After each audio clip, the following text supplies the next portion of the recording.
Esta es la tarde en el continente americano.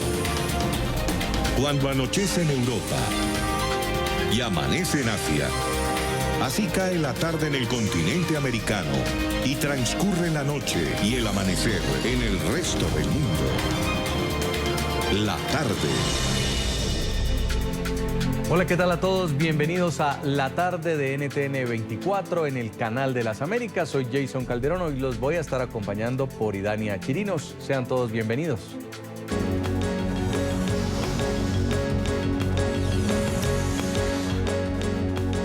Mucha atención, un terremoto en el Caribe. El Servicio Geológico de Estados Unidos ajustó a 7.7 la magnitud del sismo que sacudió a Jamaica, Cuba y las Islas Caimán alrededor de las 2 de la tarde hora local.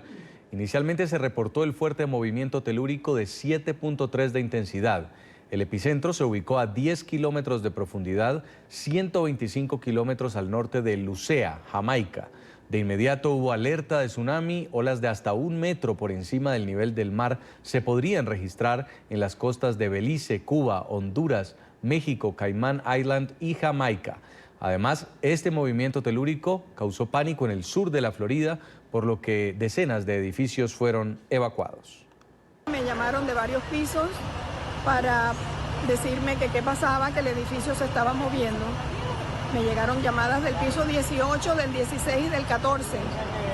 Y pues alguien llamó al 911 y por eso tengo aquí a todos los bomberos. Después supe que había habido un terremoto en Cuba bastante grande, 7.7, y que ha debido ser un aftershock. Yo no sentí nada, pero en el 15 y el 16 piso sintieron el tembleo y llamaron y bajaron, y eso fue el rescue que vino. ¿Y tú ahora. estás en qué piso? En el cuarto. ¿Qué te dicen tus amistades? ¿Conoces a alguien de arriba? Bueno, la muchacha que estaba ahí sí lo sintió, y en el 18 piso dijeron que también se empezaron a mover las lámparas y todo. Vamos al downtown de Miami, allí se encuentra nuestra periodista Paola Serna, donde a esta hora la gente empieza a reponerse del susto después del terremoto. Paola, adelante.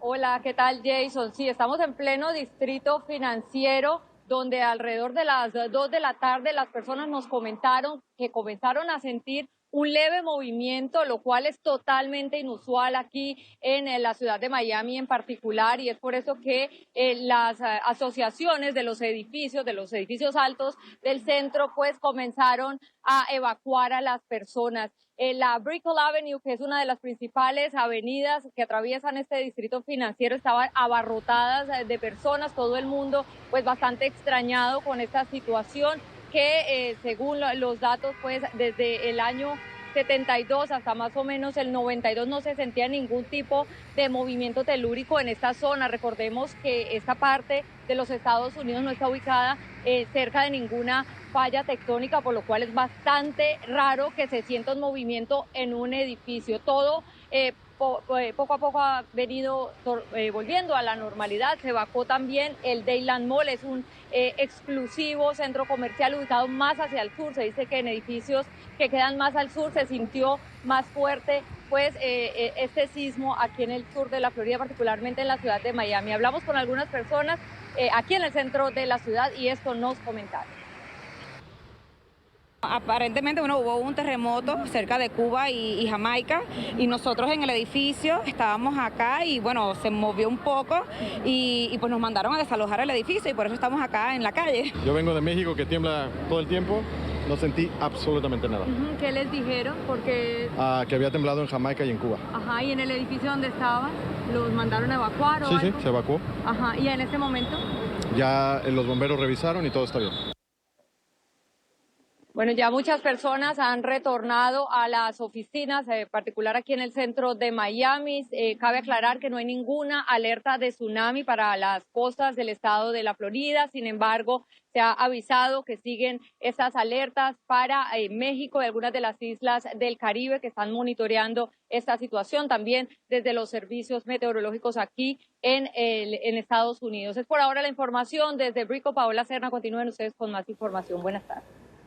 Gracias, Paola, por toda la información desde Miami. Estamos haciendo seguimiento a esta noticia en desarrollo. Y cuando son las 4 de la tarde y 6 minutos en Bogotá, Quito, Lima y la costa este de los Estados Unidos, vamos a revisar otras noticias que hacen parte de la agenda informativa del día.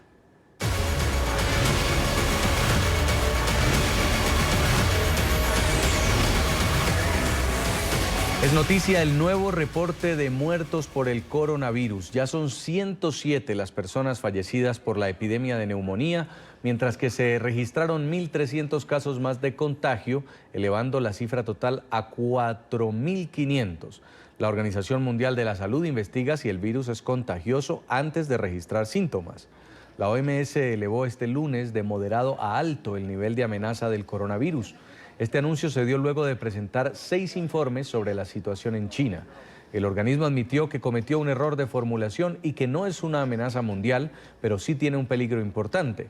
De momento, la OMS descarta considerar la epidemia como una emergencia de salud pública de interés internacional.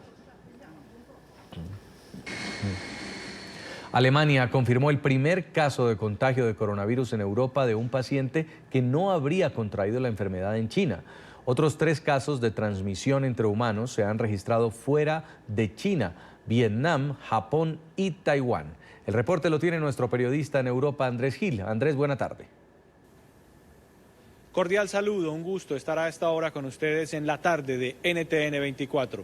Pues les cuento que esta noche permanece bajo estricta observación y hospitalizado el paciente alemán, el primero que fue detectado con el virus del coronavirus infectado aquí en Europa. ¿Qué fue lo que pasó con este hombre de 33 años? Pues no es un viajero que hubiese estado en China, sino que en los últimos días estuvo en contacto con una mujer, con una compañera de trabajo que vino desde Singapur a compartir unas experiencias laborales, a unas conferencias de trabajo, y fue allí como se produjo el contagio, fue allí como se produjo la infección de este hombre. La mujer regresó a Singapur y allí fue confirmado que es portadora del coronavirus. Y el hombre, por su parte, continuó trabajando aquí en Europa, en Alemania, en la región de Bavaria, hasta ayer lunes, pero luego, cuando fue detectado el virus, pues tuvo que ser aislado de manera preventiva y para someterlo a los tratamientos de rigor para tratar de recuperarlo. Las autoridades de Bavaria confirmaron el caso y aquí tenemos a la vocera de esas autoridades. Podemos decir que el paciente está bien, viendo su estado actual, pero todavía está en una unidad de aislamiento en el centro clínico donde está siendo monitoreado. Otras medidas incluyen la búsqueda de personas que tuvieron contacto, que va a toda velocidad, especialmente la familia y la empresa. Todos ya están informados. Otras medidas incluyen el establecimiento de una línea directa para los ciudadanos preocupados y que tienen preguntas. También discutimos medidas adicionales con el gobierno alemán, como los controles en los aeropuertos, pero aún no ha habido una decisión final. La información también indica que antes de venir a Europa, la mujer que tenía el virus estuvo en contacto con sus padres, que sí habían estado en China. Luego de esta alarma, el ministro de Sanidad de Alemania hizo unas declaraciones públicas y llamó a la calma, dio un mensaje de tranquilidad a los habitantes de su país. Se esperaba, y quiero ser claro con esto, que el coronavirus llegue a Alemania. El caso en Baviera también muestra lo bien preparados que estamos, que también está funcionando la transparencia de información entre los estados y el gobierno alrededor de Europa, y también que estamos trabajando bien junto con los planes de emergencia, los informes de seguimiento y las posibilidades de atención médica de pacientes infectados que tenemos en Alemania. Este caso reportado en Alemania es el primero que ocurre en Europa de un paciente que no haya viajado al Asia y es el segundo reportado en Europa, luego de que Francia reportara igualmente casos de coronavirus, pero eso sí de pacientes que habían viajado hacia China. Les cuento finalmente, para despedir, que todavía no han sido repatriados los 4 ciudadanos españoles que están confinados, que están en cuarentena en la ciudad de Wuhan. El gobierno español está buscando la forma, la logística para poder traerlos de regreso acá. Están allí de manera preventiva ante la emergencia que vive esa ciudad y otras ciudades de la China. Desde la Catedral de la Almudena, de Nuestra Señora de la Almudena, en el centro de Madrid, me despido por ahora y les deseo a todos ustedes que tengan un muy buen resto de tarde. Es noticia la marcha anual de las antorchas en Cuba. La movilización encabezada por el líder del régimen, Miguel Díaz-Canel, y el presidente del Partido Comunista, Raúl Castro, se celebró en la víspera de la fecha del nacimiento del héroe nacional José Martí. La movilización comenzó en los escalones de la Universidad de La Habana, donde los asistentes se unieron para encender las luces. Las celebraciones para honrar a Martí continuarán este miércoles con conciertos y presentaciones de proyectos comunitarios. Es noticia la llegada a Bolivia desde el exilio del candidato presidencial del partido del expresidente Evo Morales. El exministro de Economía aterrizó en el aeropuerto de El Alto, que sirve a La Paz, junto a su fórmula vicepresidencial, el excanciller David Choquehuanca. Los acompañaron cientos de seguidores del Movimiento al Socialismo. Ambos llegaron desde Buenos Aires, donde recibieron el apoyo de Morales, quien está refugiado en Argentina. Los bolivianos elegirán nuevamente presidente el próximo 3 de mayo, tras las cuestionadas elecciones presidenciales de octubre que originaron la crisis política en el país suramericano. Hemos debatido, hemos respetado lo que hemos dicho. Nuestros hermanos David y Catacora son un solo corazón. Van a ser presidentes de Bolivia. Han hecho cosas, han logrado mucho por nuestro pueblo. Solo por ser indio lo han votado a nuestro hermano presidente. Es noticia Perú, donde el Poder Judicial resolverá esta tarde el pedido de prisión preventiva contra Keiko Fujimori. El juzgado emitirá su decisión al pedido del fiscal del equipo especial Lavallato sobre los 18 meses de cárcel para la excandidata presidencial por su presunta participación en el caso de corrupción Odebrecht. La Fiscalía argumentó que la medida permitirá que no haya obstrucción en las investigaciones ni peligro de fuga de la líder de Fuerza Popular. Keiko Fujimori recuperó su libertad el pasado 29 de noviembre, luego de que el Tribunal Constitucional anulara la orden de prisión preventiva que cumplía desde noviembre de 2018. El tribunal hizo efectivo un pedido de habeas corpus que había presentado Sachi Fujimori a favor de su hermana. Nos acompaña a esta hora Héctor Ñaupari Belupo. Él es analista político, presidente del Instituto de Estudios de la Acción Humana. Muy buena tarde, bienvenido a NTN 24. Muy buenas tardes, encantado Gerson, a la orden para poder atender a las consultas de vuestros oyentes y radioescuchas y televidentes. El caso de Keiko Fujimori ha sido muy polémico. Durante el tiempo que estuvo en prisión, durante el tiempo que ordenaron su libertad, ¿existe o no existe un peligro de fuga? En su caso, la líder opositora peruana niega que se vaya a escapar del país. Bueno, justamente lo que en estos minutos está justamente terminando el juez la lectura de la sentencia, así que lo sabremos muy en breve. Es decir, yo creo que en los próximos 10 o 15 minutos, antes incluso de que pudiéramos iniciar esta conferencia, estaba ya en la lectura de los últimos párrafos de la sentencia. Por lo que hemos podido seguir la misma, está dando la razón a la Fiscalía, así que el juez, así que vamos a considerar, o por lo menos se puede considerar, que el juez establecerá una nueva prisión preventiva para la señora Keiko Fujimori, ¿no? He de esperar, de acuerdo a lo que hemos escuchado durante las largas horas que ha venido él haciendo lectura de su sentencia, que ha estado aceptando básicamente todos los alegatos del fiscal José Domingo Pérez. Por lo tanto, cabe suponer que en los próximos minutos ya esté dictándose una nueva prisión preventiva, esta vez por 18 meses. Para Keiko Fujimori. Sí, justamente el juez está precisando que la ley establece que solo se necesita para la prisión preventiva una sospecha suficiente de fuga y también sospecha suficiente de obstaculización. Y sí, yo creo que más que el peligro de fuga es la obstaculización que con brillantez ha presentado el doctor Pérez, respecto sobre todo de los, ¿cómo se llaman?, los diferentes alcances y entregas de dinero que ha estado recibiendo, como de las actividades que ha ido realizando la señora Fujimori hasta antes de la disolución del Congreso como lideresa de su propio partido. Eso le quería preguntar. Fundamentalmente los alegatos. Sí, ¿Ha habido ya los intentos de obstruir a la justicia por parte del fujimorismo? Bueno, es lo que ha alegado el fiscal. Lo que sucede es que ya de ahí queda una circunstancia de sectores políticos, en este caso los que están en contra de los fujimoristas, que ha orillado efectivamente a la disolución del Congreso, ¿no? Efectivamente, el apoyo que ha recibido el fiscal supremo Chávarri por parte de la bancada de Fuerza Popular hasta antes de la disolución del Parlamento ha merituado el aprecio del juez en el caso que se está terminando de discutir hoy, ¿no? Entre otras medidas, por supuesto, como también la relación que ha tenido la bancada de Fuerza Popular y en particular la lideresa de Fuerza Popular, que es Keiko Fujimori, con el líder de esta organización criminal denominada Los Cuellos Blancos del Puerto, ¿no? Liderada por el juez Inostroza, ¿no? Entonces, todo eso se ha tenido como una acción de naturaleza indiciaria, como para probar que ha habido una obstrucción a la justicia. En momentos donde en los términos en los que el juez ha señalado, ¿no? Sí. En momentos donde el fujimorismo pierde fuerza tras estos pasados comicios legislativos, donde alegan persecución, ensañamiento, ¿no podría terminar esta decisión de justificar los argumentos de la propia líder opositora y su partido?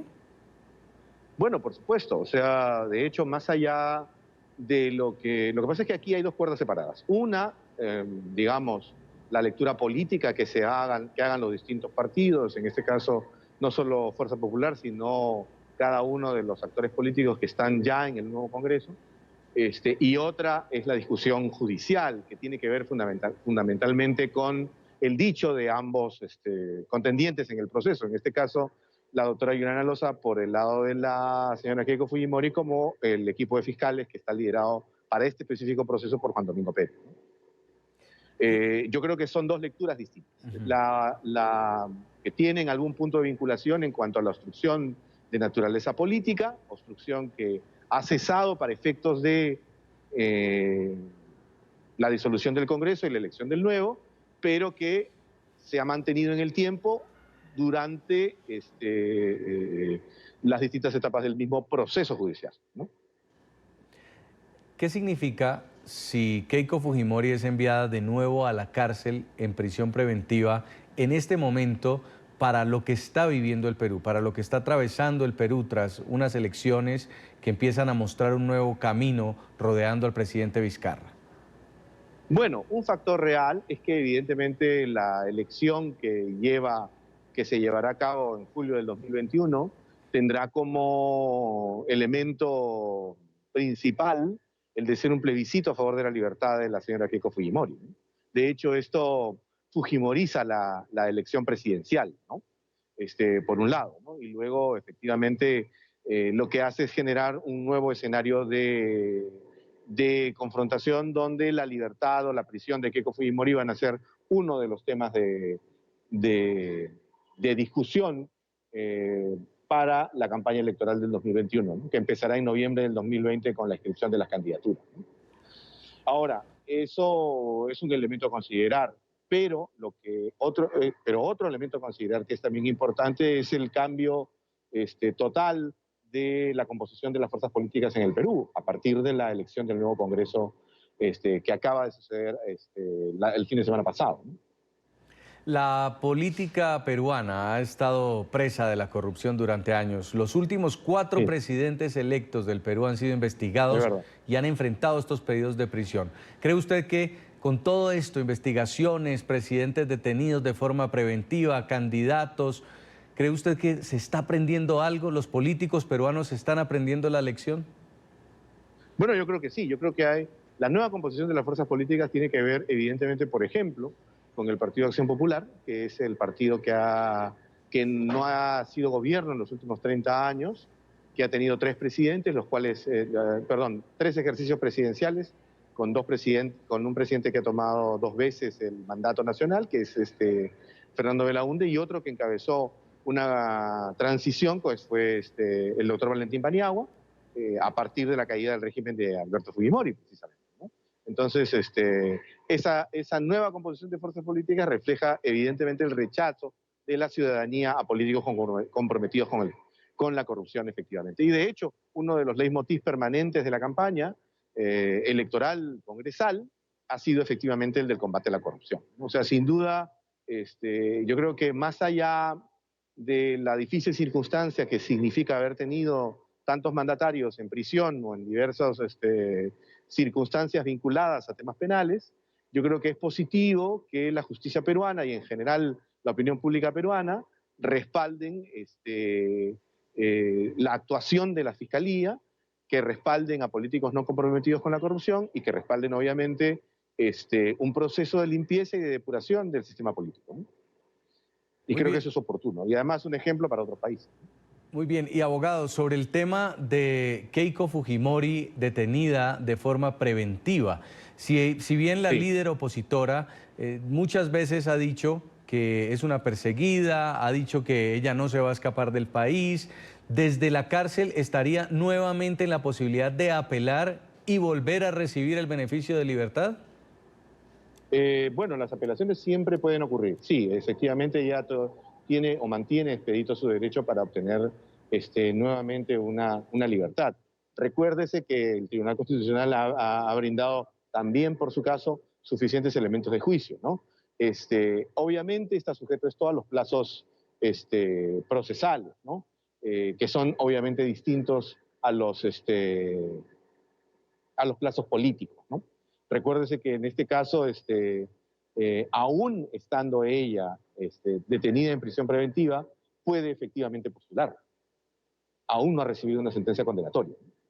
Muy bien, el juez acaba de pedir un receso porque ya va a emitir su decisión. Estaremos transmitiendo para ustedes la noticia. Quiero agradecerle mucho Héctor Ñaupari Belupu, analista político, presidente del Instituto de Estudios de la Acción Humana, por esta ilustración para NTN 24.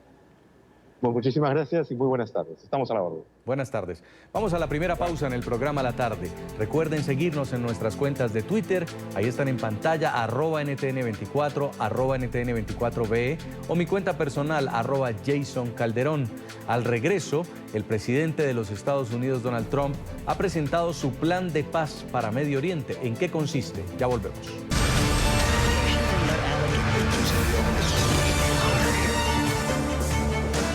La defensa de Donald Trump culminó con el tercer y último día de deliberaciones en el juicio político al presidente. Los senadores republicanos y los abogados de Trump enfrentan máxima presión de parte de los demócratas, que exigen escuchar testimonios que respaldarían las acusaciones contra el jefe de Estado. Emiliana Molina, periodista de NTN 24 en Washington, está en el lugar de la noticia y nos va a ampliar más adelante esta información. Justamente el juicio político que tiene hoy su tercer día. En unos minutos vamos a hacer este contacto en vivo desde Washington con Emiliana Molina. Vamos mientras tanto a hablar de los presidentes de El Salvador, Nayib Bukele, y de Guatemala, Alejandro Yamatei, que anunciaron este lunes que en los próximos meses van a concretar la supresión de controles fronterizos para los ciudadanos de ambos países y también de mercancía. Ambos líderes negaron que la medida vaya a representar un incremento en la migración ilegal y el contrabando de mercancía. Yamatei es el primer presidente que visita a Bukele desde que el salvadoreño asumió el poder en junio de 2019. En la reunión en San Salvador, los mandatarios firmaron un acuerdo para que los vuelos entre ambos países se consideren domésticos y no internacionales. El Salvador y Guatemala en este tipo de acciones vamos a poder hacer. La dificultad de vivir en un albergue temporal no es lo único que afecta a decenas de damnificados por los sismos que no paran en Puerto Rico desde diciembre pasado. Son cada vez más frecuentes los problemas de salud mental entre los sobrevivientes. Por ello, el gobierno de la ciudad de Nueva York ha enviado un equipo de expertos en tratamiento de condiciones como la extrema ansiedad o el insomnio. NTN 24 tiene el testimonio de quienes han sido testigos de este creciente problema en la isla. Alejandro Rincón nos informa. Alejandro. Hola, feliz tarde de martes para todos. Una de las consecuencias sobre la que menos se ha reportado en los Estados Unidos de la cadena de sismos que ha tenido lugar en Puerto Rico desde el pasado mes de diciembre es el impacto para la salud mental de los damnificados, especialmente aquellos quienes han perdido su techo y todavía están viviendo en condiciones precarias, y ante la persistente cadena de réplicas están enfrentando ahora episodios cada vez más graves de ansiedad, insomnio e incluso depresión por sentir que han sobrevivido a estos potentes fenómenos de la naturaleza y no pueden hacer mayor cosa para mejorar su calidad de vida. Fíjense en el testimonio entregado a NTN 24 por parte de un integrante de una organización voluntaria que acaba de regresar a la ciudad de Nueva York luego de pasar algún tiempo con esos damnificados. Ese testimonio les va a revelar a ustedes la realidad que tiene lugar ahora mismo en la isla. Tienen miedo de la noche. Eso es una soguita que le une a todos, porque están durmiendo afuera bajo las estrellas y no tienen esa cobertura. Una casa representa más de una casa de ladrillo y cemento. Es un hogar que tiene amor, memorias y seguridad.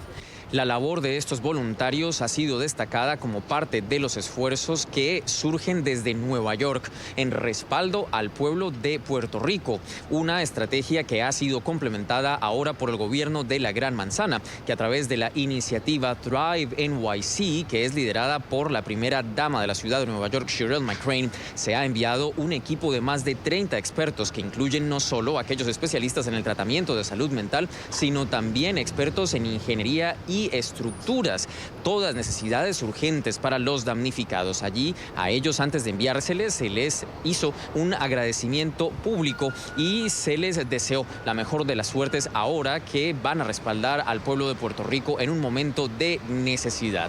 La jefa del Departamento de Salud de la ciudad de Nueva York entregó declaraciones también a NTN 24 sobre este nuevo esfuerzo de la alcaldía de la ciudad de Nueva York.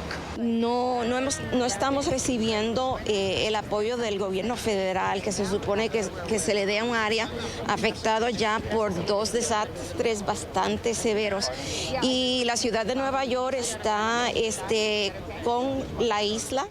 Con este nuevo grupo de apoyo suman ya 3 en total los contingentes que ha enviado el gobierno de la ciudad de Nueva York para atender a los damnificados por los sismos en Puerto Rico.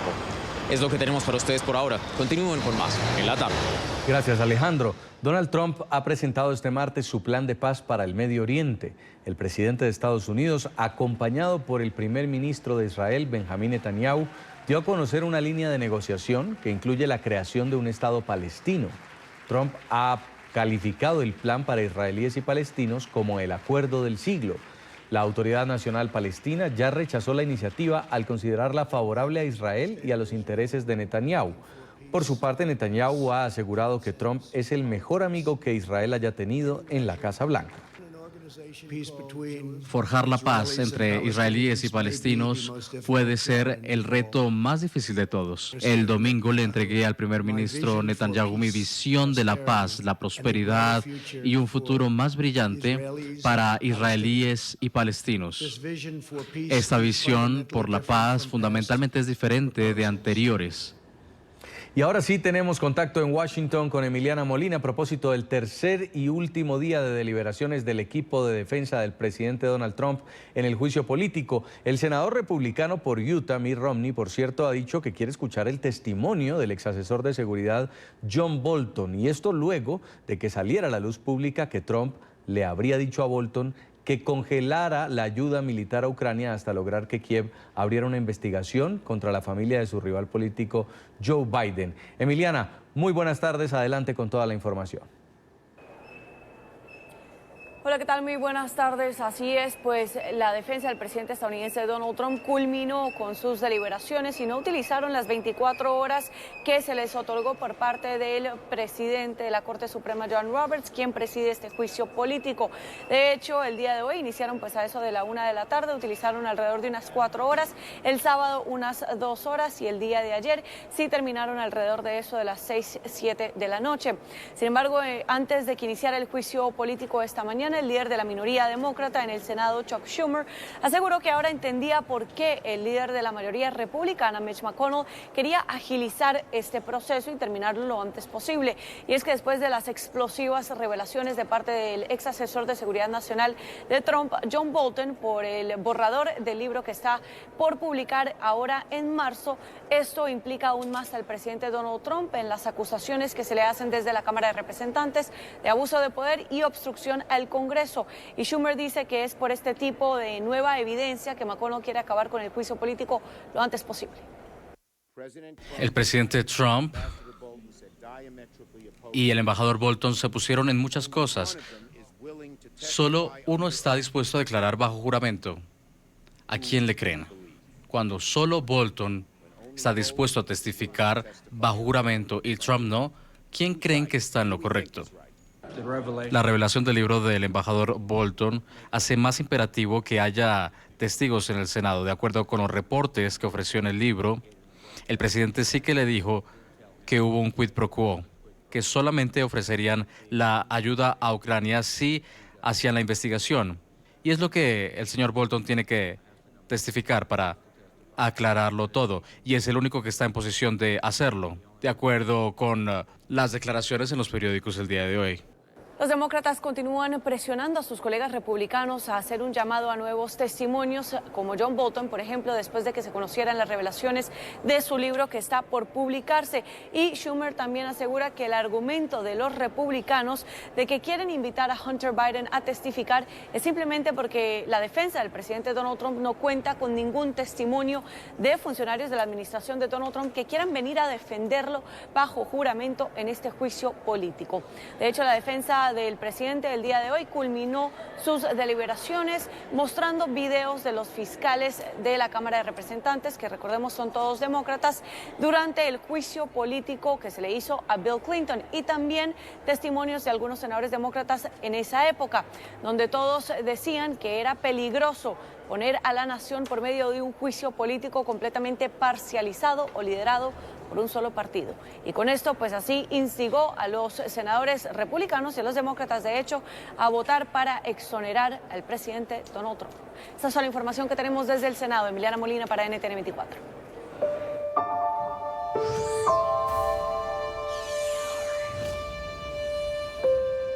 Como una escena devastadora, así describen los investigadores el lugar donde se accidentó el helicóptero de Kobe Bryant y en el que viajaban su hija de 13 años y 7 personas más. Las pesquisas del siniestro avanzan lento por las condiciones de la zona, que además tuvo que ser acordonada por la cantidad de seguidores del deportista que han intentado ingresar al lugar. En las últimas horas se conoció un video del que sería el helicóptero de Bryant sobrevolando Glendale, California, a una altura inusual.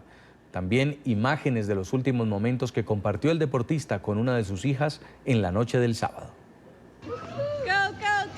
Las horas previas a la tragedia. Tranquilo y disfrutando de la compañía de su hija Bianca en un centro comercial. Así se veía Kobe Bryant el sábado en la noche. A 2 días de que la estrella de la NBA abordara su helicóptero personal junto a su hija Gianna y otras 7 personas, las autoridades avanzan en las investigaciones sobre el siniestro. La Junta Nacional de Seguridad en el Transporte de Estados Unidos confirmó que las condiciones climáticas en el área de Los Ángeles el domingo no eran las ideales para volar. Sin embargo, el helicóptero en el que viajaba el astro de los Lakers contó con un permiso especial de reglas de vuelo visual. El piloto solicitó el seguimiento del vuelo para continuar hacia Camarillo, pero le informaron al piloto que estaban demasiado bajos para el seguimiento del vuelo. Aproximadamente 4 minutos después, el piloto informó que estaban subiendo para evitar una capa de nubes. Cuando los controladores le preguntaron qué hacía, el piloto estaba planeando, no hubo respuesta. Los datos del radar indican que el helicóptero subió a 2.300 pies y luego comenzó a girar a la izquierda. El último contacto del radar fue alrededor de las 9:45 de la mañana y es consistentemente con la ubicación del accidente. Las pesquisas y la inspección del lugar se hace de manera lenta. La zona, ubicada en una colina y que está acordonada, es de difícil acceso, por lo que recuperar las pruebas y los cuerpos de las víctimas tomará varios días. Sin embargo, medios locales confirmaron que el domingo, día del accidente, las autoridades lograron recuperar 3 de los 9 cuerpos. Fue una escena de accidente bastante devastadora. Hay un área de impacto en una de las colinas y un pedazo de la cual está bajando el terreno en el lado izquierdo. El fuselaje está del otro lado y luego el motor principal está a unos 100 kilómetros más allá. Parece que el campo de escombros tiene entre 150 y 180 metros. Tenemos una solicitud para el público. Estamos buscando fotos del clima en el área del accidente. Tras el pedido de las autoridades sobre fotografías o videos en el que se apreciara la neblina en la zona del accidente, en las últimas horas en redes sociales se publicó este video. Un residente de Glendale, California, capturó el sobrevuelo de este helicóptero, que sería el de Bryant, sobre las 9:30 de la mañana del domingo, minutos antes de que la torre de control perdiera la comunicación con el piloto del aparato. El video fue tomado desde un celular y su propietario aclaró que grabó porque le preocupó la poca altura de vuelo del helicóptero. Decenas de personas se reunieron en la Academia de Deportes Mamba de Kobe Bryant en Thousand Oaks, a donde la leyenda de la NBA se dirigía el domingo para una sesión de entrenamiento. Los estudiantes y sus padres instalaron un memorial improvisado donde dejaron flores y mensajes. Muchos lo recordaron como una persona sencilla y amable. Fue una locura, no podía creer eso al principio, pero luego pensaba como que está realmente aquí. Ya sabes, es solo verlo, ver mi modelo a seguir. Fue absolutamente increíble. Representa que estaba pensando en el futuro del país con los jóvenes, ya sabes, y si no pensamos en los niños y los jóvenes, entonces no sé si hay mucho futuro para el país, porque siempre tenemos que pensar en los niños. Ustedes ven la Bamba, aquí lo ven, y yo atrás de este edificio tengo un pequeño negocio. Sabíamos de todo el concepto de los proyectos que Kobe Bryant tenía, ayudaba a la gente, una persona muy importante, pobre, humilde, y le gusta hablar mucho español. No como mucha gente que a veces tiene mucha fortuna y porque tienen fortuna que tienen hasta guardaespaldas, no. Aquí venía él, aquí caminaba, aquí entraba y aquí están los parqueos. Homenaje a Kobe Bryant y su hija Gianna en Los Ángeles. Un artista identificado como Jules Mook pintó un mural en el centro de la ciudad que se ha convertido en punto de encuentro de los admiradores de la leyenda de la NBA. Los asistentes pusieron flores y encendieron velas en la base del mural, mientras otros se arrodillaron para orar por el deportista, su hija y las 7 personas más que los acompañaban. El mural tiene la frase "Por siempre Kobe y Gigi, la niña de papá". Y el estadio Staples Center, hogar de Los Ángeles Lakers, sigue siendo escenario central de los tributos a Kobe Bryant. Recordemos que las históricas camisetas con los números 8 y 24 que usó el deportista en los 20 años que estuvo con el equipo cuelgan del techo del estadio desde su retiro en 2016. El partido de los Lakers contra los Clippers de Los Ángeles, programado para hoy, fue pospuesto. También el icónico edificio Empire State de Nueva York rindió tributo a Kobe Bryant, iluminándose con los colores amarillo y morado, característicos de los Lakers, equipo donde jugó Bryant. Nuestras luces brillan en morado y amarillo esta noche, rindieron un tributo a Kobe Bryant, una inspiración para millones alrededor del mundo. Fue lo que escribió la cuenta oficial de Twitter del edificio. Nuestras condolencias van con las familias, amigos y fans afectados por la tragedia. Numeral 824 Forever. En Filipinas, los seguidores de Bryant pintaron un mural gigante con la imagen de la fallecida estrella de la NBA y su hija dentro de una cancha de baloncesto de un vecindario de Manila. Los jóvenes artistas comenzaron a pintar el mural el lunes y lo terminaron esta madrugada. El baloncesto es uno de los deportes más populares en Filipinas. Hay canchas improvisadas en muchos barrios. Y antes de ir a la pausa, la Corte Suprema de Estados Unidos ha dado luz verde para que el presidente de Estados Unidos, Donald Trump, pueda negar el estatus de residente a aquellos extranjeros que pudieran necesitar ayuda económica del gobierno federal. Se ampliaría la definición de carga pública, según estableció el Departamento de Seguridad Nacional. Paola Serna está en la Florida y nos explica. Paola, buenas tardes de nuevo. Hola, ¿qué tal? Muy buenas tardes. Pues bien, esta es una medida que complicaría aún más la posibilidad de que los inmigrantes se conviertan en residentes legales en los Estados Unidos. Esto lo había anunciado el Departamento de Seguridad Nacional a finales del año pasado y ahora esa decisión acaba de ser avalada por la Corte Suprema de Justicia del país. Básicamente, la denominada carga pública de los inmigrantes, hasta antes de esta aprobación, consistía en la obtención de fondos en efectivo o la solicitud de estos fondos por parte de inmigrantes que no tuvieran la capacidad económica para sostenerse en territorio estadounidense. Pues se ha ampliado esta categoría y ahora también será introducido a aquellos inmigrantes que utilicen fondos para las viviendas de bajo costo o también cupones de alimento o incluso ayudas con el Medicaid, que es el servicio de seguridad de salud aquí en los Estados Unidos. Pues si un inmigrante que está en proceso de convertirse en residente ha tenido acceso a estos servicios o a estos fondos públicos, por lo menos en 12 meses durante 3 años, pudiera no ser elegible para conseguir los anhelados papeles legales en este país. Hasta ahora se entendía que una persona era posible o probable carga pública si era una persona más probable que no depender primordialmente de la asistencia pública. Ya no.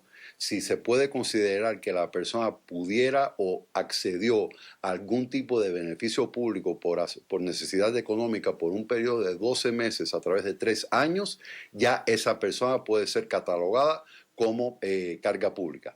De manera tal que este tipo de propaganda, al igual que la propaganda de posibles detenciones y deportaciones masivas, sirven para crear miedo dentro de nuestras comunidades, para que sigan viviendo de alguna manera u otra escondidos y no tengan la seguridad de llenar el census. Y si no llenamos el census, no somos contados y no recibimos los recursos que necesitamos, y más bien los recursos se van a otros estados. La orden de la Corte Suprema aplica a los 49 estados porque tuvo que ver con un caso federal del estado de Nueva York, que fue una orden de judicial preliminar a nivel nacional. Sin embargo, no aplica al estado de Illinois, que es sujeto a otro litigio federal. Entonces, por ahora, esto entra en vigor en 49 estados, exceptuando Illinois. Hasta el momento se desconoce desde cuándo comenzará a aplicar esta medida y también si se realizará de forma retroactiva. La información desde Miami, Paola Serna,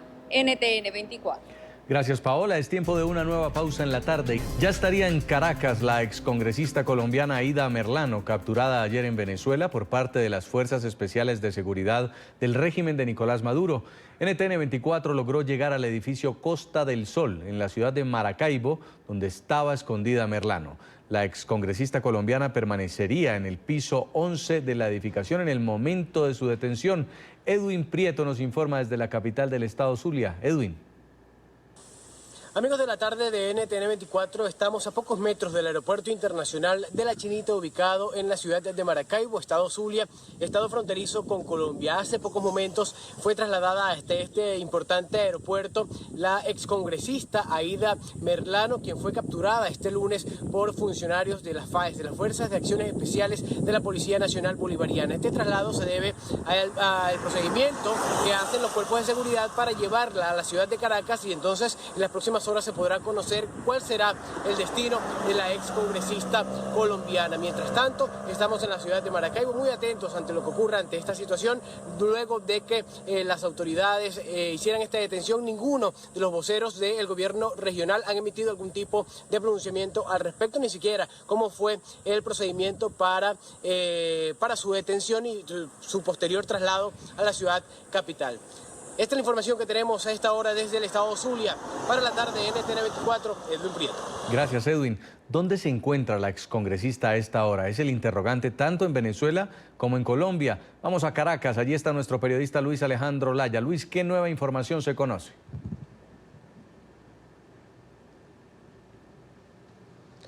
Hola, buenas tardes, Jason. A ti y a todos quienes sintonizan a esta hora el Canal de las Américas. Bueno, nosotros hasta hace unos 30 minutos aproximadamente estuvimos haciendo una ronda por distintas sedes policiales acá en la ciudad de Caracas. La sede principal de Interpol, que corresponde al Cuerpo de Investigaciones Científicas, Penales y Criminalísticas. Fuimos a distintas sedes de la Policía Nacional Bolivariana, a quienes corresponden organismos como el FAES, que son divisiones de esta Policía Nacional. En ninguno nos dieron claridad sobre dónde puede estar Aida Merlano. En todos dijeron que ahí nos encontraba, que ellos no habían realizado esa aprehensión. Los únicos que lo han confirmado son el FAES. Realizaron la aprehensión en el estado Zulia, así lo indicaba el comisario jefe Miguel Domínguez, director de esta división de la Policía Nacional Bolivariana, de las Fuerzas Especiales de la Policía Nacional Bolivariana. Él confirmaba esta aprehensión la tarde de este martes, tal como lo decía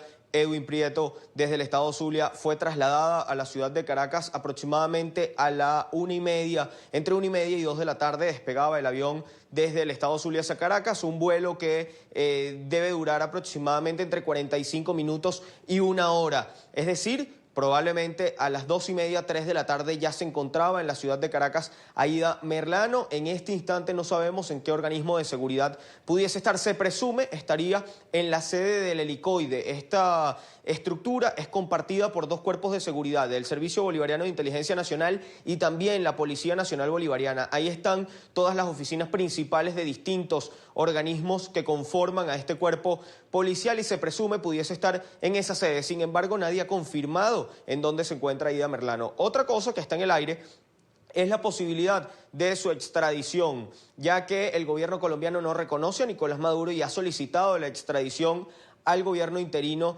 de Juan Guaidó, que no tiene injerencia sobre estos cuerpos de seguridad y tampoco sobre la estructura judicial que pudiese llevar a cabo la deportación, ya que tiene que pasar por el Tribunal Supremo de Justicia y los cuerpos policiales harían que pase por el Tribunal Supremo de Justicia que hoy domina Nicolás Maduro. Esta situación la explicaban un poco diputados al Parlamento venezolano, específicamente Freddy Valera, presidente de la Comisión de Política Interior del Parlamento, y también Armando Armas, presidente de la Comisión de Política Exterior, de Relaciones Exteriores del Parlamento venezolano, quienes señalaban un poco que pudiese quedar en un limbo jurídico esta solicitud de deportación, de extradición, porque pues no habría organismos que reconozcan a Juan Guaidó para realizar esta acción, para llevar a cabo esta acción judicial. Pero vamos a escuchar lo que decían los diputados, quienes también señalaban que pudiese ser una jugada del régimen de Nicolás Maduro para intentar confundir al gobierno colombiano y recibir algún tipo de reconocimiento implícito para llevar a cabo esta solicitud. Escuchemos a los parlamentarios.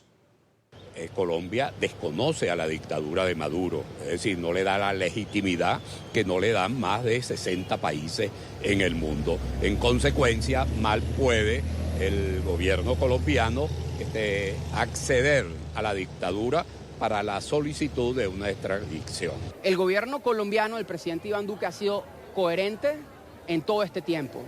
Esto es una estratagema del régimen de Maduro para tratar de forzar una conversación, incluso para un caso de extradición, que no es diferente a lo que está, y generar incluso hasta incoherencias. A esta hora hay una información que está comenzando a rodar, donde un funcionario del gobierno del estado Zulia, de la gobernación del estado Zulia, habría confirmado a algunos colegas que se realizó no solamente el traslado, sino que estaría ya bajo la custodia de un cuerpo policial en la ciudad de Caracas, es decir, en los calabozos de un cuerpo policial de la ciudad de Caracas. Aida Merlano, él señalaba, confirmaba un poco, hace apenas segundos me acaba de llegar la información verificada por colegas desde el estado Zulia, que ha dado esta declaración este funcionario del gobierno de ese estado, que señalaba que ya ha sido entregada a autoridades de la ciudad de Caracas para tenerla bajo reclusión. Por ende, pudiese cobrar fuerza lo que nos decían algunos funcionarios policiales de forma extraoficial, que pudiese estar en la sede del helicoide del Cuerpo de Policía Nacional Bolivariana, pero en el helicoide, bajo el resguardo de las FAES, las Fuerzas Especiales de este Cuerpo de Seguridad. Sin embargo, habrá que esperar algún tipo de pronunciamiento que no se ha dado hasta el momento, bien sea del ministro de Interior, de Relaciones Interiores y Justicia, de Nicolás Maduro, o del ministro de Comunicaciones, Jorge Rodríguez, que tampoco se ha pronunciado, y tampoco lo ha hecho el fiscal general que responde a Nicolás Maduro, Tarek William Saab. Ninguna de estas tres autoridades, que pudiesen ser las que den una información confirmada, más allá del comisario jefe Miguel Domínguez, director de las FAES, ninguna de estas autoridades ha dado ningún tipo de pronunciamiento, que en casos tan relevantes como este suelen dar un pronunciamiento, aunque sea por redes sociales, y hasta el momento pues no ha ocurrido. Nosotros vamos a estar al pendiente de lo que pueda ocurrir con el caso de Aida Merlano, de si se confirma su ubicación o si se llega a conocer qué pasará con su proceso de extradición, si pues avanza a través del Tribunal Supremo de Justicia o alguna otra autoridad para llevarles a ustedes la información. Es parte de lo que tenemos desde la ciudad de Caracas, y con ella volvemos al estudio. Que tengan feliz tarde. Gracias, Luis. Y de Caracas vamos a Bogotá, porque el gobierno de Colombia asegura que en ningún caso va a tramitar la solicitud con el régimen de Nicolás Maduro y ratifica que pediría la extradición de la excongresista Merlano al gobierno interino de Juan Guaidó. Toda la información con nuestro periodista Juan Pablo López. Juan Pablo, en la capital colombiana. Adelante. ¿Qué tal, Jason? ¿Cómo está? Muy buenas tardes. Son las 5:03 en Bogotá, Colombia. Estoy en la Casa de Nariño, donde se analizan con el equipo jurídico de la presidencia cuáles van a ser las alternativas para solicitar que Aida Merlano regrese al país para que responda ante la justicia. Son varias, pero la complejidad diplomática, como lo ha calificado la misma canciller Claudia Blum, es inmensa. Esto porque Colombia no tiene relaciones directas o canales de comunicación diplomático con el régimen de Nicolás Maduro. Lo tiene con el gobierno interino de Juan Guaidó. Sin embargo, embargo, pues el control de las fuerzas no lo tiene todavía Juan Guaidó. Por eso la complejidad, y por eso están analizando otras alternativas que tienen que ver, por ejemplo, con la deportación. Si el gobierno de Nicolás Maduro, si el régimen de Nicolás Maduro decide deportarla al comprobar que no tiene pendiente ningún delito en Venezuela, pues podría simplemente ponerla en el puente Simón Bolívar para que autoridades de Migración Colombia la reciban, y aquí pues se le hace todo el proceso nuevamente de captura y de ponerla a la disposición de las autoridades. O también podría ser la solicitud de extradición que se está tramitando por el gobierno interino de Juan Guaidó, o además también la Interpol podrían pedir eventualmente entre Policía Internacional la colaboración para lograr que Aida Merlano responda también ante la justicia. Hablamos esta mañana en Noticias RCN y en NTN 24 con Claudia Blum, que es la canciller de Colombia, quien plantea algunas alternativas en las que está pensando el gobierno colombiano. En entrevista con Noticias RCN, la canciller Claudia Blum explicó cuáles son las consideraciones que contempla la Casa de Nariño para lograr que la excongresista Aida Merlano sea regresada al país. Cuando el juez competente, que es la Corte Suprema de Justicia, solicite la extradición de la señora Aida Merlano, el gobierno nacional hará la solicitud ante el gobierno legítimo de Venezuela en cabeza de Juan Guaidó. La ministra de Relaciones Exteriores señaló que el gobierno agotará todas las instancias para que Merlano responda ante la justicia colombiana. Esperamos que la Corte Suprema presente la solicitud de extradición y nosotros cumplimos con entregar la solicitud al gobierno legítimo y veremos qué es lo que va a suceder.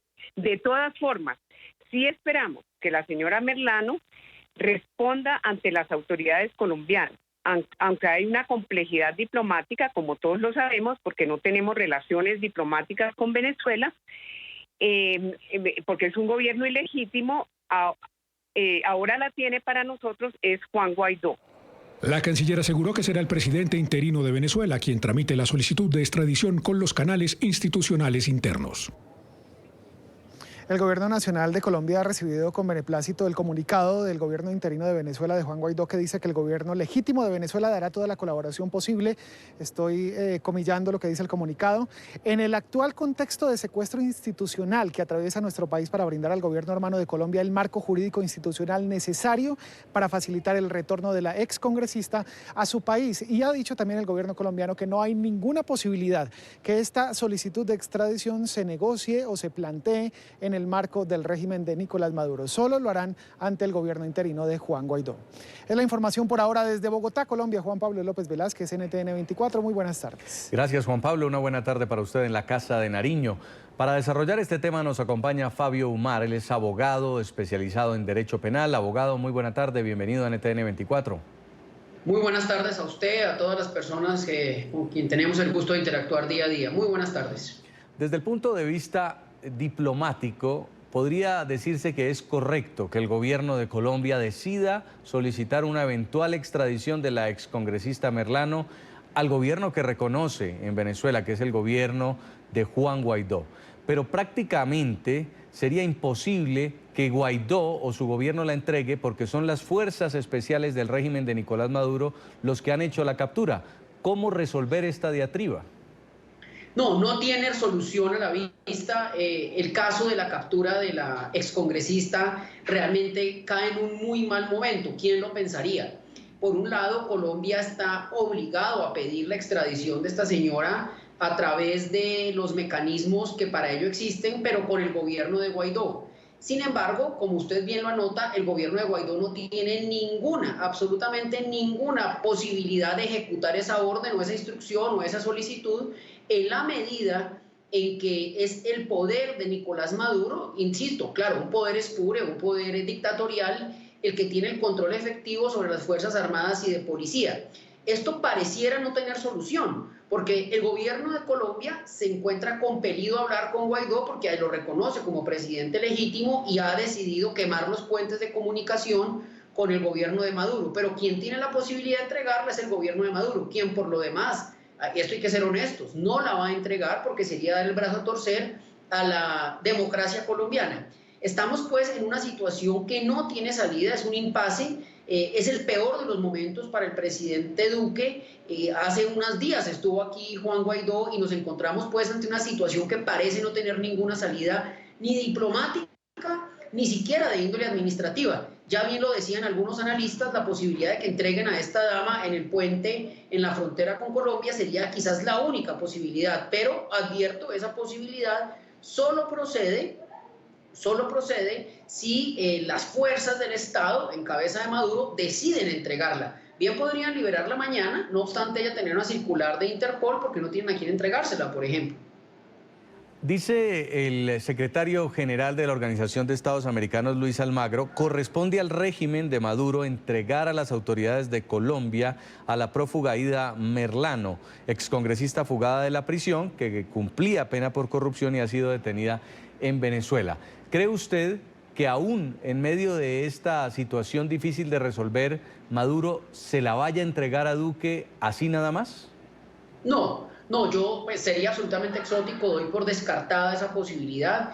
Colombia no ha entregado a algunos nacionales venezolanos a ese país que los piden extradición alegando falta de garantías para su juzgamiento y las condiciones de reclusión allá en Venezuela.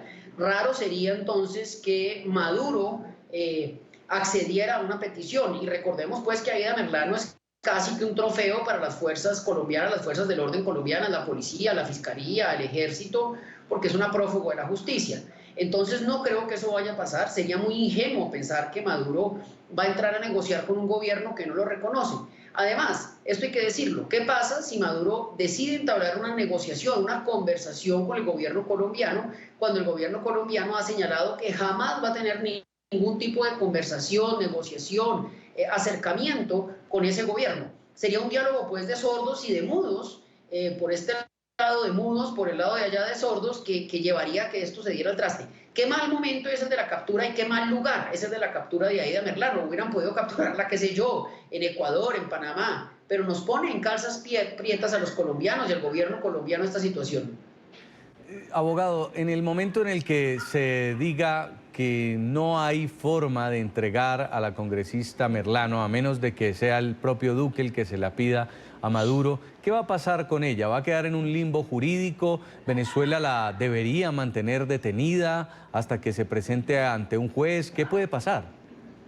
Me temo que es un limbo jurídico porque ella está capturada en virtud de una orden de la Interpol. Pero la captura tiene unos fines cuando son con fines, como en este caso de extradición, para que venga a cumplir una pena y para que responda por el delito de fuga de presos, entre otros.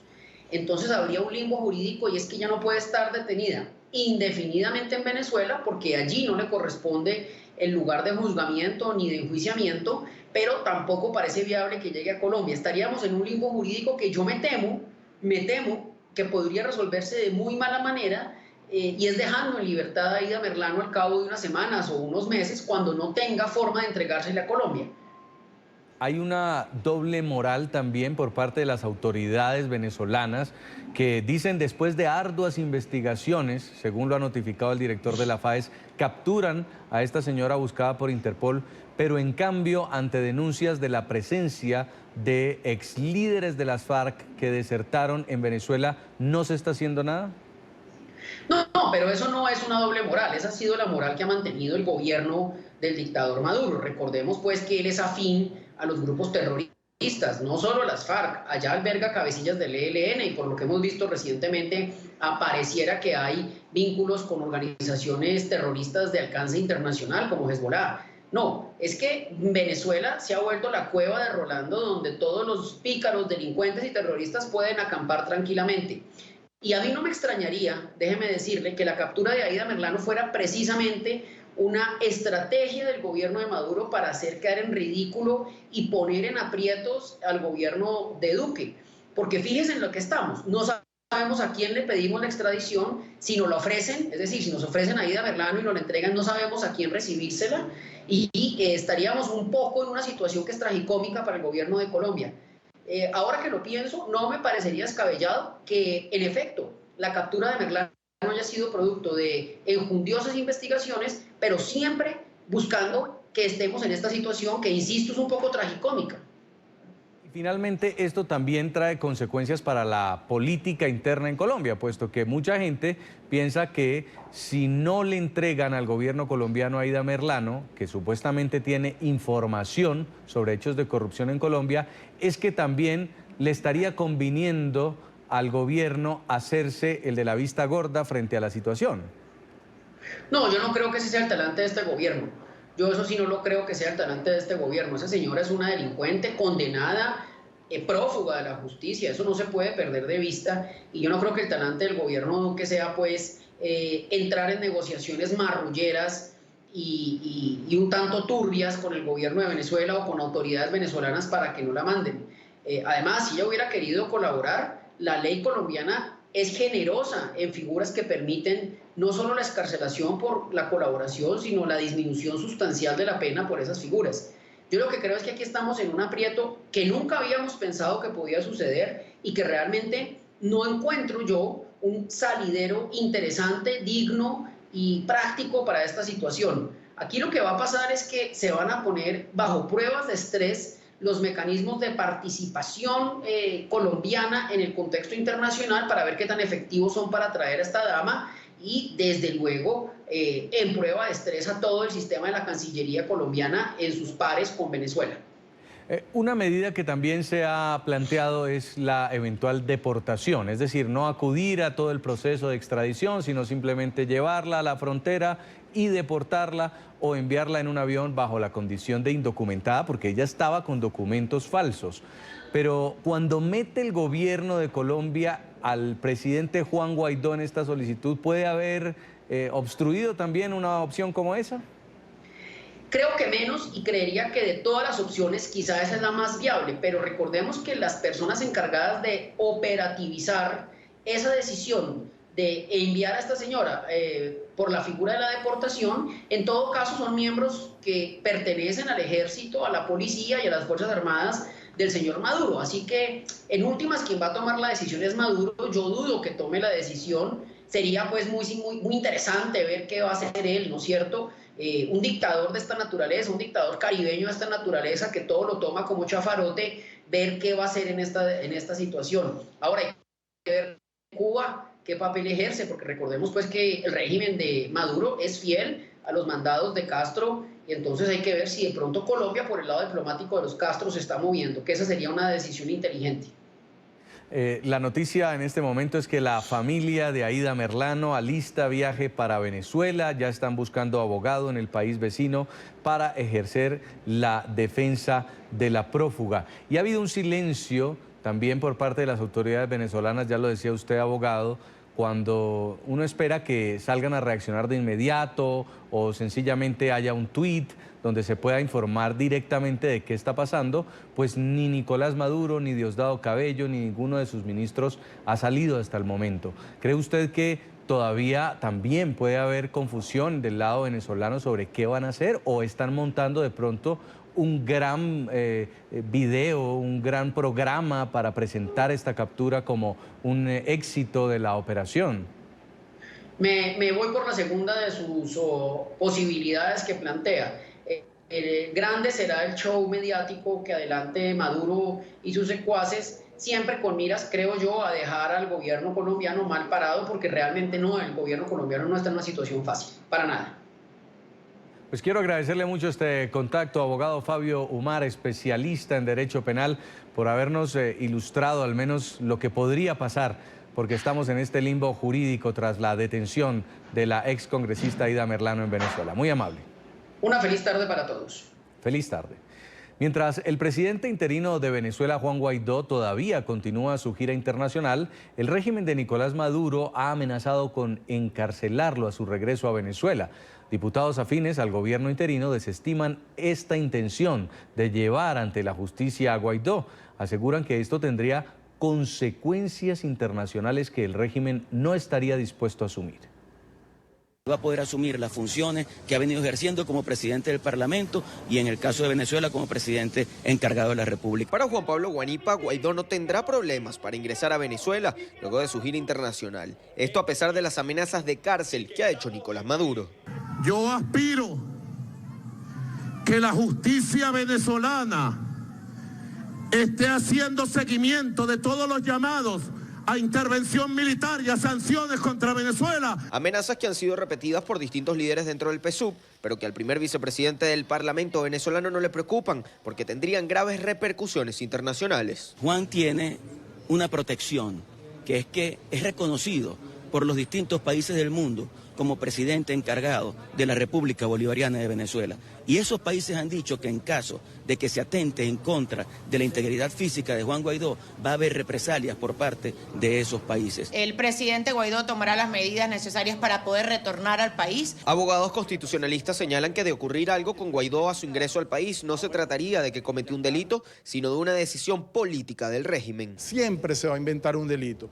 Y los delitos más apetecibles para eso son la corrupción y la traición a la patria. Además denuncian que Nicolás Maduro y su régimen vienen preparando en su contra algunas acusaciones por corrupción tras el allanamiento a sus oficinas. Además vienen vociferando el delito de traición a la patria por su gira. Esto no se puede ver jurídicamente. Aquí hay una inmunidad que protege al diputado Guaidó y a todos los diputados de la República, que fue creada y concebida para protegerlos y que puedan ejercer sus curules y su función legislativa sin que otro poder los hostigue y los presione. También desde el Parlamento venezolano rechazaron la visita de Delcy Rodríguez a España y que haya sido recibida por un ministro. Aseguran que esto traerá consecuencias diplomáticas a ese país. Tiene consecuencias diplomáticas, tiene consecuencias económicas, tiene consecuencias directas, especialmente sobre el gobierno de España.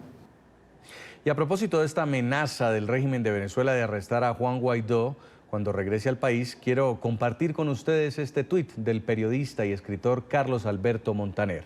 Escribió: si a Guaidó le tocan un pelo a su regreso a Venezuela, es el fin de la dictadura de Nicolás Maduro.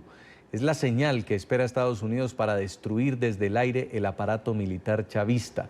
También es la señal para que Brasil y Colombia entren con sus ejércitos de tierra y ocupen el país.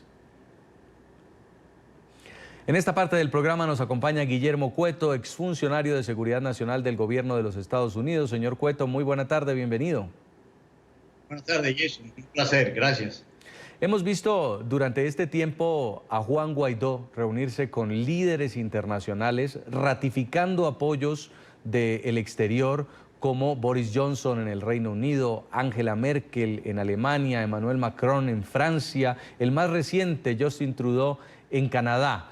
Como parte de esta gira, mientras él está afuera, adentro, el presidente Nicolás Maduro se refirió en términos muy despectivos y le dijo: ¿quién te eligió a ti, imbécil? Y que las autoridades hagan lo que tienen que hacer. ¿Usted qué cree que pueda pasar en las próximas horas?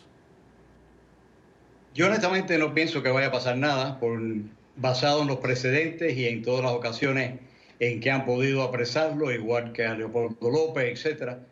Así que yo creo que Maduro siempre vocifera, pero no se atreve a hacerlo. Y sobre todo con el respaldo que Guaidó ha tenido en su gira internacional, donde ha acogido y ha obtenido el respaldo internacional de muchísimos países. Sin embargo, señor Cueto, ha habido un allanamiento directo al despacho de Juan Guaidó en Caracas. Mientras estaba por fuera, se mencionó que hombres encapuchados o que no estaban mostrando el rostro ingresaron a este lugar, estuvieron durante horas allí y muchos pensarían que se está preparando una especie de prueba falsa para involucrarlo en algún delito, como algunos otros presos políticos han denunciado que les ha ocurrido. ¿Por qué no sería entonces previsible que también pueda pasar con Guaidó? Porque dicen que guerra avisada no mata soldados y estas amenazas a Guaidó y estas intentonas a Guaidó han pasado en otras ocasiones y nunca Maduro se ha atrevido, ni Maduro, ni Diosdado Cabello, ni nadie se ha atrevido a apresarlo por las repercusiones internacionales que tendría y por la amenaza al gobierno de Maduro o al desgobierno de Maduro que en muchos países, inclusive los Estados Unidos, ha hecho directamente de que si le pasa algo a Guaidó, que los Estados Unidos tendría que tomar una medida sumamente extrema con Venezuela. Eso le quería preguntar. Guaidó está reconocido por más de 50 países, entre ellos Estados Unidos, como el presidente legítimo de Venezuela. ¿Qué pasaría si a su regreso a Venezuela Guaidó es capturado? Si el régimen de Maduro captura a un presidente de un país reconocido legítimamente por los Estados Unidos. Bueno, eso como en otros conflictos, en otros países, en situaciones de emergencia, sería una respuesta gradual. Se empieza obviamente por las cuestiones, por las gestiones diplomáticas, algunas visibles, otras invisibles, bilaterales, regionales e internacionales, inclusive con países que son aliados de Maduro, como Rusia, China, Irán, etc. O sea, habría muchísimas gestiones, Siria también, habría muchas gestiones que serían notables o visibles, pero yo creo que ese sería el primer paso en una respuesta, digamos, pacífica de los Estados Unidos. Ahora bien, también estuvo de visita en América Latina y particularmente en Colombia. El secretario de Estado Mike Pompeo participó de una cumbre antiterrorismo y allí recibió denuncias de la protección que estaría brindando Nicolás Maduro a grupos como Hezbollah, grupos considerados terroristas por los Estados Unidos. ¿Cree usted que se avecina una nueva estrategia de sanciones, una nueva estrategia de pronto de incluir en la lista de patrocinadores del terrorismo al régimen de Venezuela para seguir presionando a Maduro? Yo creo que esa sería muy buena idea. Los Estados Unidos no lo había hecho, pero sabemos, es público, de que Soleimani, el jefe de la facción de los Quds, o sea, de Irán, del ejército revolucionario de Irán, tiene representantes y tiene no solamente representantes, sino cuadros en Venezuela, tanto de los Quds como de Hezbollah, Hamas, etc. Y Soleimani era precisamente el estratega y el coordinador mundial de todos estos proxies regionales en distintos continentes. Así que yo creo que eso fue algo que golpeó y que está golpeando a la presencia de Irán y de otros países terroristas en Venezuela. Yo creo que eso es un aviso para Venezuela, para Cuba, para Irán, obviamente, y para otros países, de que no se va a permitir una serie de acciones terroristas, o sea, en la región, y se está combatiendo. Hace unos días, creo que no sé si empezaban ayer, Jason, hubieron unos ejercicios de paracaidistas el domingo, exacto. El domingo, o sea, segunda división de los Estados Unidos con Colombia y creo que con Brasil también. Y también hubo un despliegue de barcos cerca de la costa de Venezuela y hasta ciertos pequeños incidentes y despliegue de aviones, etcétera. O sea, los Estados Unidos están mandando señales de que hay medidas que se podrían tomar, como se dijo anteriormente cuando hubo la amenaza de Maduro contra la embajada de los Estados Unidos en Venezuela, que serían más allá de la parte diplomática y que serían una serie de medidas diversas, y no quiero entrar en detalle, pero asimétricas, que se podrían tomar a través del Grupo de Lima, a través del Tratado de TIAR, a través de la comunidad internacional de los 55 países que apoyan a Guaidó, a través de elementos de Israel, asimétricos también, que están muy deseosos de poder ajusticiar a Mossad internacionalmente, etcétera. Bueno, muy bien, pues vamos a ver qué ocurre al regreso de Guaidó a Caracas. Quiero agradecerle mucho este contacto, señor Guillermo Cueto, exfuncionario de Seguridad Nacional del Gobierno de los Estados Unidos, por haber estado con nosotros. Buena tarde.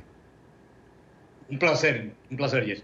Tenemos también un invitado desde Caracas. En nuestros estudios está el diputado Williams Dávila, miembro de la Comisión de Política Exterior del Parlamento venezolano. Diputado, bienvenido, un gusto tenerlo.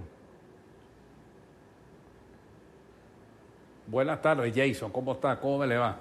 Muy bien, registrando la gira internacional del presidente Juan Guaidó, viendo cómo ha sumado apoyos internacionales, vuelve a bañarse de legitimidad una vez ha ocurrido todo en el 5 de enero, donde se monta una supuesta junta directiva paralela en la Asamblea, que luego es desconocida por la comunidad internacional. Finalmente, y la expectativa está centrada sobre esta salida del país de Juan Guaidó, que tenía una prohibición por parte del régimen, pero ahora deberá regresar a Caracas. ¿Qué cree usted que pueda pasar, diputado? Bueno, mira, vamos a estar preparados. Tengo entendido que este fin de semana, el sábado, tiene un encuentro con diferentes sectores en el estado de la Florida, en Miami, y después ya tendrá preparada pues su regreso. Nosotros estaremos aquí pendientes de algún plan o en la ejecución de algún plan, si lo vamos a recibir, si vamos a hacer una gran actividad desde el aeropuerto de Maiquetía hasta Caracas, si vamos a hacer alguna concentración. Ya eso, pues, en el transcurso de esta semana ya lo tendremos, pero lo importante del caso es que se ha creado una gran expectativa. La gente del régimen ha dicho cualquier cantidad de cosas, que lo van a detener, otros dicen que no lo van a detener, que no le dan importancia a lo que hizo afuera. Lo cierto del caso es que es el hombre noticia, es el presidente de la República, es el presidente de la Asamblea Nacional, que viene, como tú lo acabas de decir, bañado de legitimidad, yo diría, más fortalecido desde el punto de vista de la política internacional, que era necesario que saliera a hacer esta gira por toda Europa y lo que está haciendo en los Estados Unidos y en América del Norte. Hay un momento en el que uno pensaría que sí puede pasar que el señor Maduro y las fuerzas del régimen se atrevan a poner preso a Juan Guaidó, aunque sea reconocido como el presidente legítimo por más de 50 países. ¿Cree usted que esto no pasará de amenazas? Bueno, mira, cualquier cosa puede pasar en este país. Acuérdate que estamos en un centro de poder transnacional que financia el terrorismo, grupos irregulares. El problema venezolano no es un simple problema regional ni nacional, es un problema global, en donde desde aquí se está exportando propuestas políticas organizativas para desestabilizar no solamente la región, sino el mundo, Europa, en todas esas actividades que tienen previstas hacer en febrero en las ciudades más importantes de Europa y de América. O sea, aquí hay un centro de financiamiento, un centro que promueve, que propulsa políticas, acciones de desestabilización en la región. Entonces, frente a un régimen que ha convertido a Venezuela en un centro de poder transnacional para el terrorismo, para financiar esas actividades, pues cualquier cosa puede pasar, desde detenerlo, aniquilarlo físicamente. Yo he venido diciendo que puede venir una escalada fuerte contra todos nosotros los diputados, de no dejarnos salir para ningún lado, de perseguirnos, de aniquilarnos, de apresarnos. Es decir, cualquier cosa es posible porque estamos en presencia de una organización criminal que Guaidó la está enfrentando a nivel internacional y que nosotros lo estamos haciendo aquí a nivel de la Asamblea Nacional. ¿Cómo queda, diputado Dávila, esta junta directiva de la Asamblea Nacional paralela que se creó el pasado 5 de enero después de esta gira de Juan Guaidó? Ellos están cumpliendo una estrategia. Los tienen ahí como unos parapetos para que uno polarice con ellos. Eso es lo que está buscando el régimen. Y crear la sensación de que es una pelea, es una división de la oposición. O sea, como ellos salir en góndola frente a esta situación que ellos mismos crearon, porque es una estrategia que ellos hicieron y la siguen ejecutando, siguen comprando, siguen buscando la manera de subir, por ejemplo, suplente estando presente el principal. Un suplente no puede subir en una lista si el principal existe, vive y actúa. O sea, ellos siguen, ¿no? Ellos no se han parado de manera tal de que ellos lo que están es cumpliendo con una estrategia del régimen. Ellos bailan pegados con el régimen, ellos son alfiles del régimen. Y de allí mira la importancia del acto que hicimos hoy en la Asamblea Nacional, cuando le hicimos un acto post-mortem a la diputada Adi Coromoto Valero Velandia, que era diputada de mi estado, que dijo esta frase: yo prefiero morirme antes que por mi voto se muera Venezuela. Sacamos unos audios que ella me había enviado días antes de morir, e incluso en días recientes también su hija me mandó otro, en donde ella acusa precisamente la presencia de estos señores que trataron de comprarla. Le llegaron a decir: mira, con lo que nosotros te estamos ofreciendo puedes comprarte hasta 3 apartamentos. Es decir, hicieron toda una serie de acciones para tratar de aprovechar de su enfermedad y convertirla en un alfil de ellos. O sea, eso está ocurriendo. Ellos salieron derrotados, no lo lograron, y ese ejemplo de Adi Coromoto hoy ha servido de norte y de guía en un país carente de valores y principios sobre los cuales nosotros estamos luchando para rescatarlos. Durante varias oportunidades que ustedes intentaron sesionar, se les bloqueó por parte de colectivos, instalaron camiones, les quebraron los vidrios de los carros, incluso se denunció disparos. ¿Esa situación se ha normalizado? ¿Ustedes ya pueden entrar al Parlamento sin ningún problema? En absoluto. Son grupos terroristas, no son simples colectivos, son terroristas amparados por el Estado. Estamos viviendo una etapa en donde nosotros tenemos que mantener viva la información para que no cunda la normativización de las cosas, la rutina, porque en este tipo de regímenes la violencia está autorizada por normas, por órdenes, se va creando una rutina donde todo está planificado, todo tiene su competencia y sobre todo han venido deshumanizando la oposición con ese discurso de odio y de discriminación que Maduro predica permanentemente contra la Asamblea Nacional y contra la oposición en general. Entonces, contra eso nosotros estamos luchando, contra esa narrativa que quiere desarrollar este régimen, nosotros luchamos. Por eso hoy hicimos sesión, no pudimos llegar hasta la Asamblea Nacional porque eso está cercado por grupos terroristas armados que, como tú acabas de decir, no disuaden, disparan a matar, como sucedió el 15 de enero pasado, cuando varios disparos impactaron el vehículo que el vidrio está protegido, son blindados, de lo contrario habrían matado al conductor y a los diputados que iban en ese vehículo. Entonces esa es la realidad, porque estamos precisamente rompiendo con ese esquema rutinario que quiere establecer el régimen para ellos seguir con estos adláteres que han conseguido cómplices traidores como los que forman parte de esa ficticia asamblea, con el propósito de ellos crear todo un espacio en donde al mundo le presenten, bueno, aquí hay una oposición, aquí tenemos nosotros esta estrategia, lo demás no sirve. Y precisamente lo que tenemos nosotros es al presidente Guaidó, reconocido por el mundo entero y reconocido por el pueblo venezolano. Guaidó debería estar, según hago cálculos, con el evento de Miami que usted dice ya este fin de semana en Venezuela. ¿Volvería a salir el presidente Guaidó? No te escuché bien, perdón. Si Guaidó regresa a Venezuela, ¿usted cree que volvería a salir a una gira como esta? Bueno, no lo sabemos. Ya son cosas estratégicas, no me toca a mí decirlo, pero lo cierto fue que salió.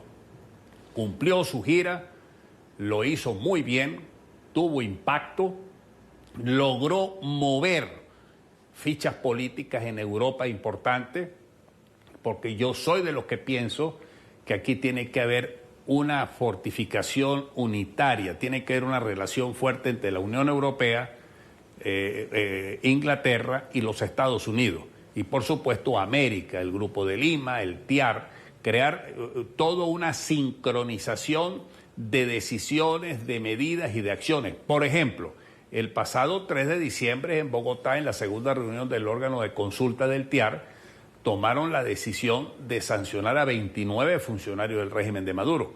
Esos mismos 29 deben ser sancionados en Europa. No pueden ser sancionados aquí, pero entonces en Europa no son. Tiene que haber una sincronización de esas medidas coercitivas, fuertes, duras, a los fines de poder llevar nosotros a que este régimen entienda que tienen que haber elecciones presidenciales y elecciones parlamentarias. Pues quiero agradecerle mucho, es Williams Dávila, miembro de la Comisión de Política Exterior del Parlamento venezolano, por habernos acompañado en la tarde de NTN 24. Muy amable. A la orden siempre, gracias. Vamos a hacer una nueva pausa en el programa.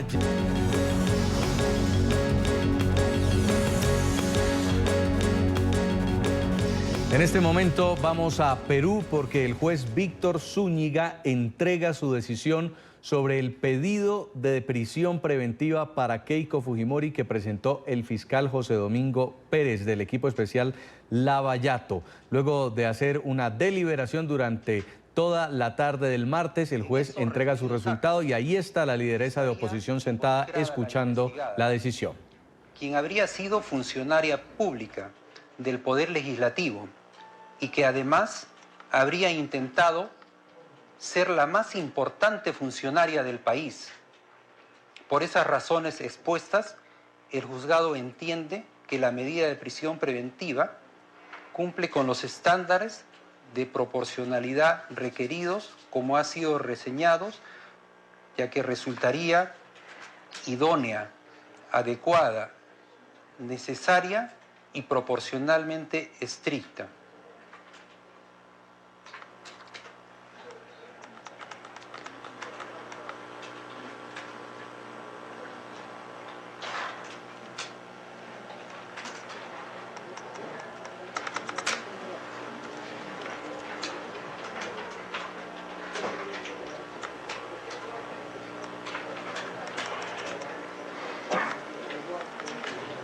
Sexto, plazo. 1. Premisas normativas e interpretación. 318. La Corte Suprema ha desarrollado en su jurisprudencia vinculante que no es posible que en abstracto se establezca un único plazo a partir de la cual la prisión preventiva, en cada caso penal, pueda reputarse como irrazonable. Ello implicaría asignar a los procesos penales una uniformidad objetiva e incontrovertida, supuesto que es precisamente ajeno a la grave y delicada tarea que conlleva valorar la eventual responsabilidad penal de cada uno de los individuos acusados de la comisión de un ilícito. El plazo legal de la prisión preventiva ha de entenderse que no coincide con el plazo razonable de duración del proceso en su conjunto y debe ser mucho menor.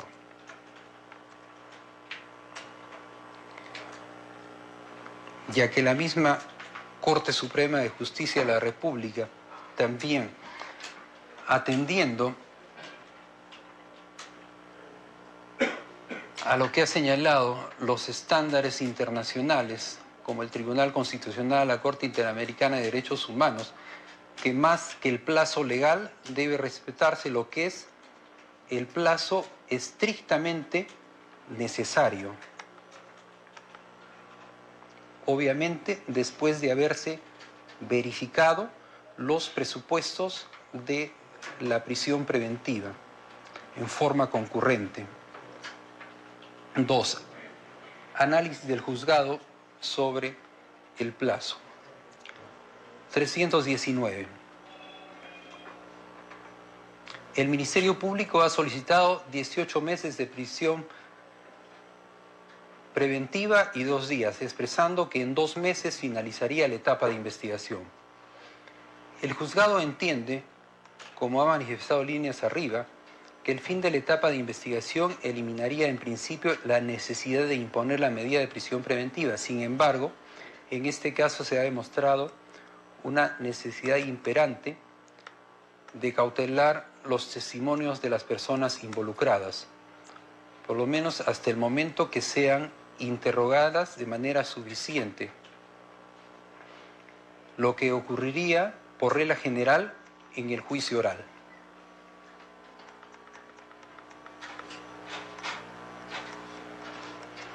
(321) En esa medida, en el presente caso, es necesario que la prisión preventiva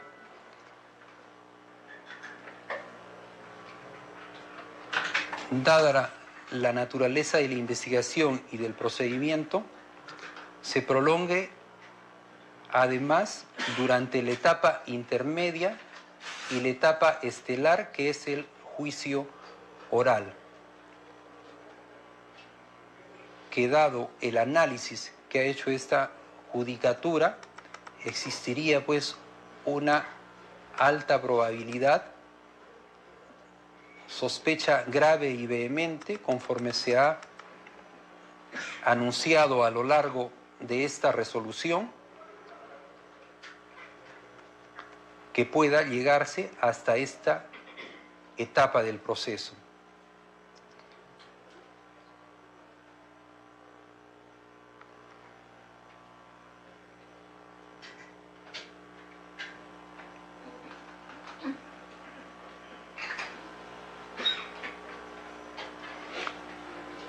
Así, se tiene que, a los 2 meses alegados por la Fiscalía para concluir con la investigación, se pueda agregar un periodo aproximado de 5 meses de etapa intermedia, ya que, como ha señalado,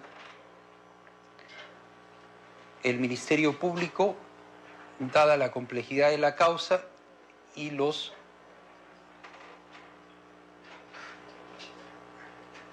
numerosas personas que vienen siendo investigadas en esta causa,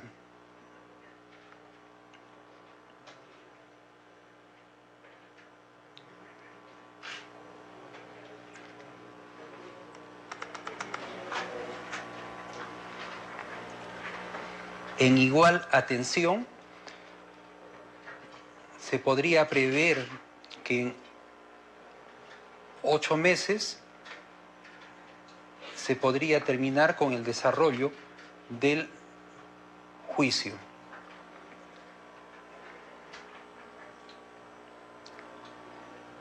Todos estos plazos que se estarían estableciendo a raíz de los datos objetivos que ha manifestado el señor representante del Ministerio Público como titular de la acción penal, estos periodos en atención a la gran cantidad de testigos que involucra el caso en concreto, en específico, y el tiempo que implicaría su actuación.